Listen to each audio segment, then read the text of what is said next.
जयतु भारतम। आज 15 अगस्त 2025 है। मैं स्वतंत्रता के कुछ इतिहास के पन्नों को आपके सामने रखना चाहता हूं जो हृदय को पीड़ा ही नहीं उद्वेलित भी करता है।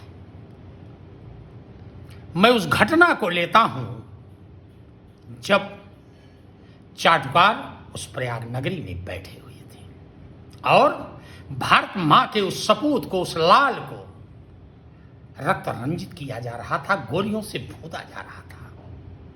लेकिन चाटुकारों का हृदय जरा सा नहीं पसीजा, क्योंकि इन्हीं के लिए कहा गया है, शास्त्र में लिखा गया है कि पर नारी रमते पुरुषः परित्यक्तः सुवल्लभा वासनात् समुत्पन्ना जायते वर्ण संकर। ये सब वर्ण संकर थे। मैं बहुत संक्षेप में कह रहा हूं। और वह भारत मां का लाल अपनी ही गोली से मां की गोद में सदा सदा के लिए समाहित हो गया। चाटुकारों की कुछ और व्याख्या करता हूं। जैसा कि लोग कहते हैं कि भारत 2014 के बाद स्वतंत्र हुआ, सत्य ही लोग कहते हैं।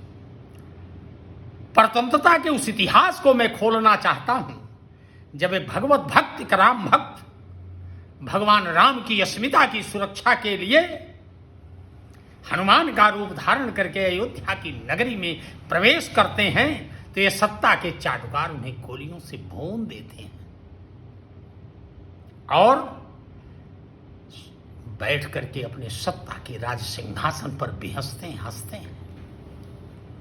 मैंने उस मऊ दंगे को देखा है जिसमें लगभग 2000 में से 1500 यादवों को भून दिया गया था और कुछ अन्य जातियों के भी हिंदू थे।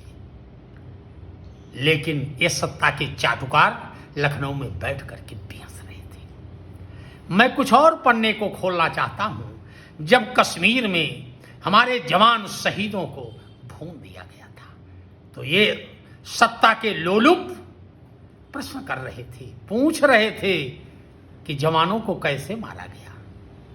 और जब हिंदुओं को उनकी जाति, धर्म और नाम को पूछ करके उनको उनकी मां, उनकी औरत के सामने उनके सुहाग को लुटा दिया गया, नष्ट कर दिया गया, तब भी ये सत्ता चाहने वाले प्रश्न कर रहे थे। भारत मां का आंचल आंसुओं से भीगा हुआ था, वो बैठ करके कराह रही थी, जय भारतम।